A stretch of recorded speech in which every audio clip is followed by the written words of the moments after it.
Jesús Chuo Torrealba realmente representa la Mesa de la Unidad Democrática. ¿Qué se llevó la Mesa de la Unidad Democrática con este encuentro informal con la UNASUR el viernes pasado? Ese es el tema que estamos abordando con el señor Henry Ramos Alup, secretario general nacional de Acción Democrática. Dejamos esa pregunta antes de irnos al corte. Sí, efectivamente Jesús Chuo es el secretario ejecutivo de la mesa, electo por nosotros mismos. Es quien coordina las actividades, voceros de la mesa, excepto en aquellos casos en que determinemos que la vocería corresponde para temas específicos a cualquier otro, pero es nuestro representante. Bueno, pero retomando, nosotros habíamos designado, vista esa situación el viernes pasado en la tarde, un poco antes de la reunión con los cancilleres, una comisión que fuera, y efectivamente fue, y esa comisión planteó todo lo que teníamos que plantear en materia de derechos humanos, procesos, como dije, todas las materias que teníamos pendientes para hacerlo. El resultado de la reunión, por supuesto que los cancilleres no garantizan nada, porque en definitiva todas las cosas que se plantean dependen de que el gobierno haga o no las cosas. Yo no concurrí a la reunión, por cierto, porque la comisión que se designó, yo expresamente manifesté que yo prefería no ir. Pero ¿Por qué?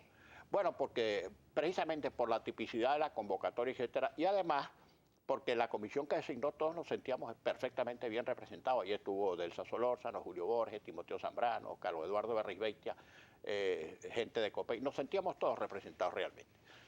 Bueno, pero ¿qué ocurrió? Yo no tengo información detallada porque no asistí a la reunión y evaluarla a distancia no resultaría de mi parte responsable.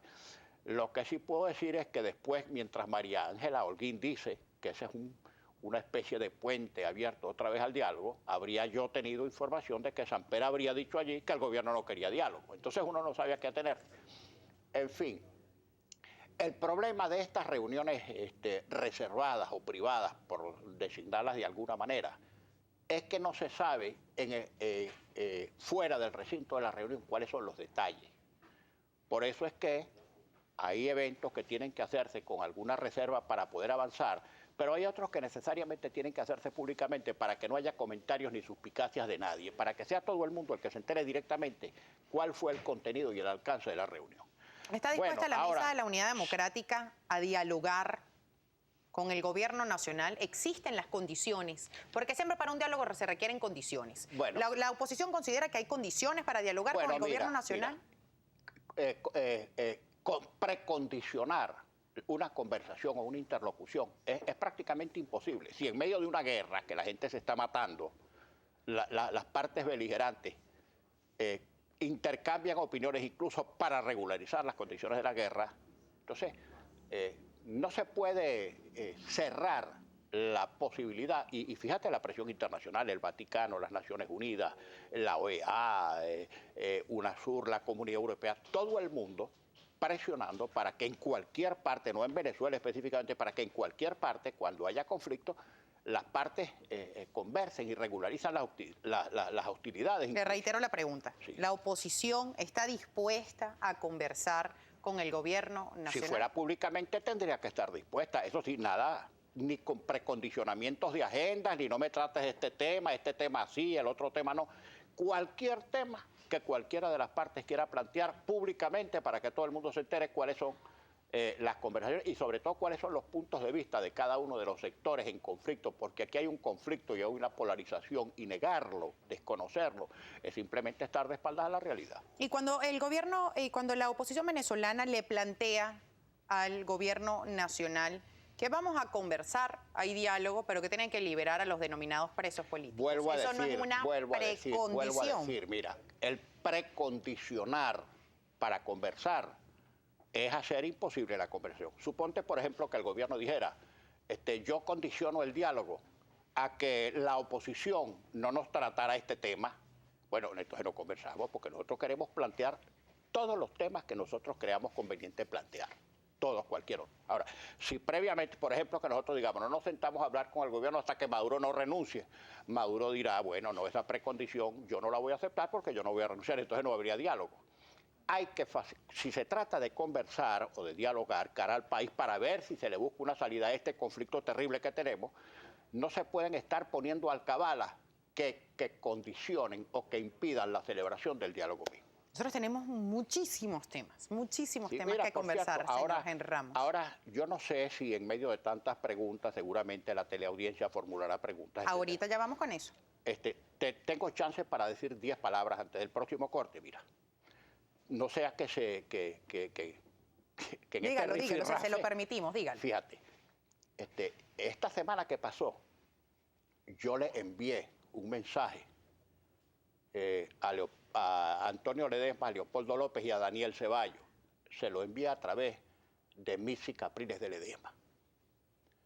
Dile, plantéale a Antonio, a Leopoldo y a Daniel Ceballos si ellos consideran conveniente que yo pida una autorización para visitarlos en Ramo Verde. Inmediatamente me dijeron que sí, pero por supuesto yo tenía que solicitar primero la anuencia de ellos, porque uno no sabe si con este tipo de gestiones los ayuda o los desayuda, tal como están las cosas. Por supuesto que me dijeron que sí. Bueno, hoy mismo, voy a enviarle una carta al ciudadano general en jefe, Vladimir Padrino López, ministro del Poder Popular para la Defensa, para que me autorice,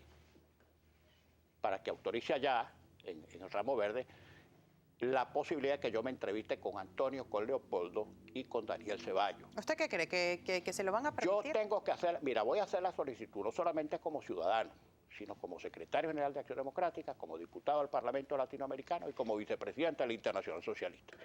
Porque no es posible que el régimen de reclusión que existe en estos momentos con relación a ellos tres sea de tal manera complicado y calamitoso que hasta para que se reúnan con sus abogados es toda una tramitación, y entonces ellos llegan a la puerta y no los dejan entrar y aducen cualquier cosa, que si hay una situación anómala dentro del penal, que si alguno de ellos está sometido a un régimen más gravoso que el normal, etcétera, etcétera. Pero voy a solicitar formalmente la autorización para dirigirme a Ramo Verde a hablar con ellos tres. Nosotros tenemos preguntas, participación del público a través de @primerapágina. Nuestro compañero Gabriel López ya está listo. Efectivamente, Carolina, diputado Ramos, un gusto que esté con nosotros en Primera Página. Le vamos a solicitar, por favor, su colaboración con respuestas cortas para de esta forma darle la mayor cabida a la participación de la audiencia a través de @Primera Página en la medida de lo posible, por supuesto. Por ejemplo, @Vincenzo Masili pregunta, ¿es cierto que la Mesa de la Unidad Democrática está vendiendo curules en dólares? Lo dice el vicepresidente de la Asamblea Nacional. Por favor, mire, por supuesto que eso no es cierto. Claro que no es cierto, por favor. Más comentarios. Por ejemplo, pregunta Arvin Alejandro, dice, ¿quiénes determinan los consensos? ¿Cogollos partidistas? ¿Dónde queda la decisión de la gente, del pueblo? Bueno, en la Mesa de la Unidad, donde hay 30, 29 partidos políticos, se discuten los temas y se toman decisiones. Siempre habrá un nivel de decisión. Ahora, cada decisión que se tome no puede ser sometida a referéndum, porque eso es imposible. Es realmente, factualmente, prácticamente imposible. Siempre hay niveles de decisiones y esas decisiones a veces significan costos que hay que asumir. @Alexis Avendaño nos escribe y pregunta, buen día para Henry Ramos Alup, ¿cuándo la Mesa de la Unidad va a llamar a los abstencionistas para que ejerzan su derecho? Es por ellos que estamos como estamos. Bueno, si es que todo el mundo puede ejercer su derecho a opinar, a expresarse, los ciudadanos, las organizaciones políticas, las organizaciones de la sociedad civil, todos tienen derecho a expresarse. Ahora, en cada nivel, digamos, en lo que se refiere a la mesa, que son organizaciones políticas que tienen que tomar decisiones de carácter político, que tienen que llegar a consensos, que tienen que hacer propuestas, pues esos riesgos los tiene que asumir a cualquier costo la Mesa de la Unidad, sin duda.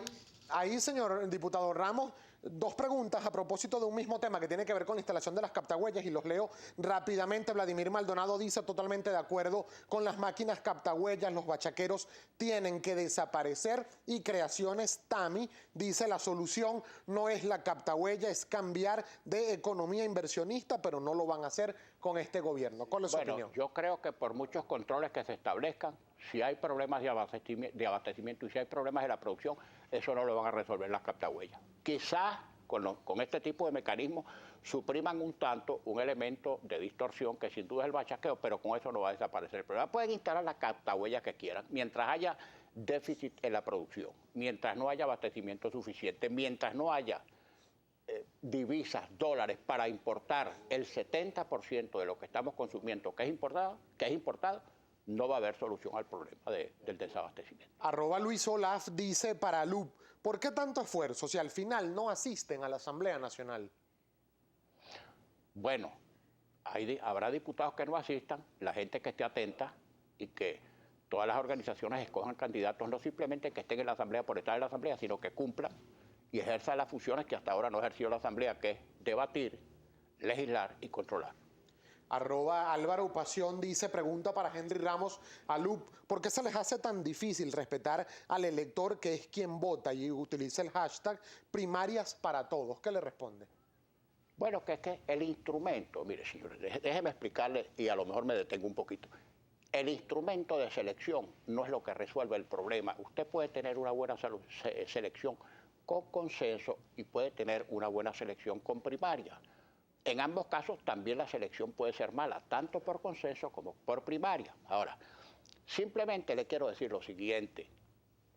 Si, por ejemplo, si las organizaciones más grandes, los partidos más grandes se pusieran de acuerdo para ir a las primarias, se lo llevarían todo. Entonces otras organizaciones, la sociedad civil, organizaciones no partidistas, quedarían absolutamente sin representación. Y la idea no es que 2, 3, 4 se lo lleven todo, porque eso no es lo que garantiza la participación y el esfuerzo de todos para ganar las elecciones. Los fetiches de que si primaria, de que si consenso, no son lo que resuelven el problema, sino un entendimiento que nos permita ir unidos y lograr una alianza perfecta, que estamos muy cerca de lograr, en algunos casos con elecciones primarias y en otros casos con consenso. Vamos a lograr unidad perfecta. @Lirio12630 dice, la gente habla mucho en esquinas, pero apática para ir a votar. ¿Tienen organizada una campaña diferente, llamativa, convincente y creativa? Por supuesto que lo primero que hay que tomar en cuenta en toda campaña electoral es la gente que va a votar. Y hay que estimularla, hay que hacerle ver la importancia de su voto, hay que ofrecerle una perspectiva distinta para que la gente venza este desánimo, esta decepción que tiene por la situación que está atravesando.